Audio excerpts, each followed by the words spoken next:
Bapak, Ibu, saudara-saudari sekalian yang terkasih di dalam Tuhan, saya harap Ibu, Bapak, saudara-saudari masih sangat ingat kisah tentang Nabi Yunus yang kita dengarkan dalam bacaan pertama hari ini.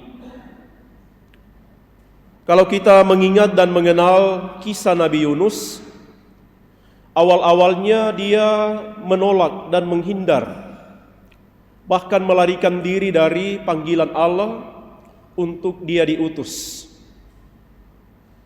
Dan karena ia melarikan diri, dikatakan dalam kisahnya, naik perahu lalu dihantam gelombang. Maka orang-orang di perahu membuang undi, siapa yang membuat perahu kita dihantam gelombang?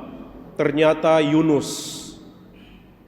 Karena dia melarikan diri dari panggilan Allah, tidak mau menjawab iya terhadap panggilan Allah untuk dia diutus pergi memberitakan kabar gembira khususnya kepada orang-orang Niniwe.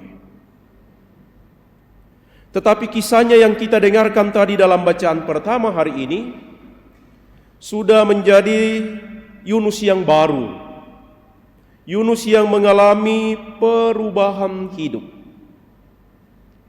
Ia tidak bisa lari dari kehendak Allah. Ia berubah, ia bertobat. Dan saudara-saudari, pertobatan itu terjadi karena belas kasih dan kemurahan Allah. Yunus menjadi orang yang baru, lalu kemudian menjadi orang yang luar biasa, membawa kemurahan hati Tuhan kepada orang-orang Niniwe.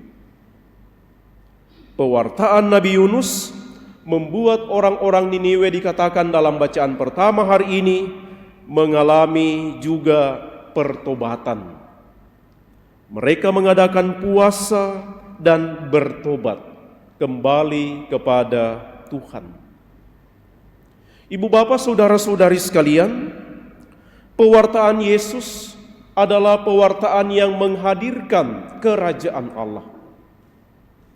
Bacaan Injil kita mendengar, saatnya telah genap, kerajaan Allah sudah dekat, bertobatlah dan percayalah kepada Injil.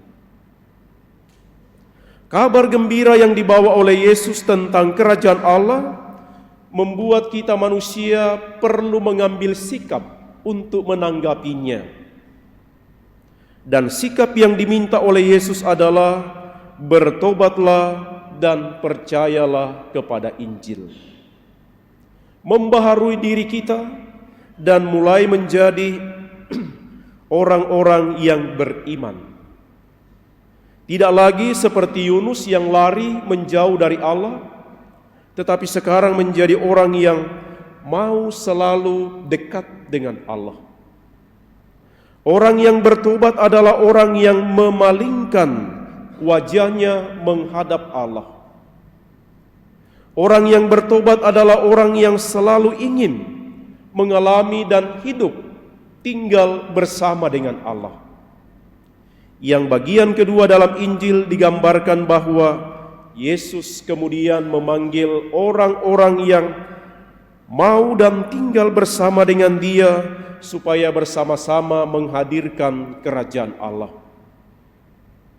Kita sekalian, gereja dipanggil dan hadir untuk membawa warta kabar gembira, membawa warta kerajaan Allah dan menghadirkannya di dalam hidup sehari-hari.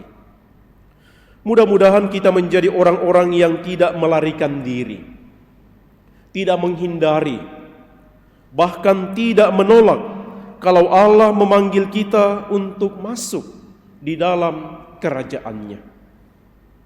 Supaya kita menjadi orang-orang yang berjalan bersama Dia, menghadirkan kabar gembira kepada orang lain. Dan mudah-mudahan seperti kita, sama seperti rasul-rasul pertama, murid-murid pertama, kita juga selalu ingin segera tinggal bersama dengan Yesus kalau Ia memanggil kita. Kita ingin tinggal bersama dengan Dia, pertama-tama untuk menikmati dan mengalami kerahiman dan kerajaan Allah. Tetapi langkah yang kedua juga adalah membawa orang lain supaya mereka juga bagian dari kerajaan Allah. Yang oleh Yesus dikatakan, kamu akan kujadikan penjala manusia. Supaya orang lain sama seperti diri kita juga menikmati betapa menyenangkan dan menggembirakan hidup dan tinggal bersama dengan Allah. Mari kita mohon dalam perayaan Ekaristi ini, semoga kita menjadi orang-orang yang bersukacita dan bergembira karena selalu mau menjawab panggilan Tuhan. Dan karena itu, sama dengan bacaan kedua, Rasul Paulus mengatakan, dunia kita sekarang ini akan berlalu. Arah perjalanan hidup kita adalah bersatu dengan Tuhan. Semoga demikian.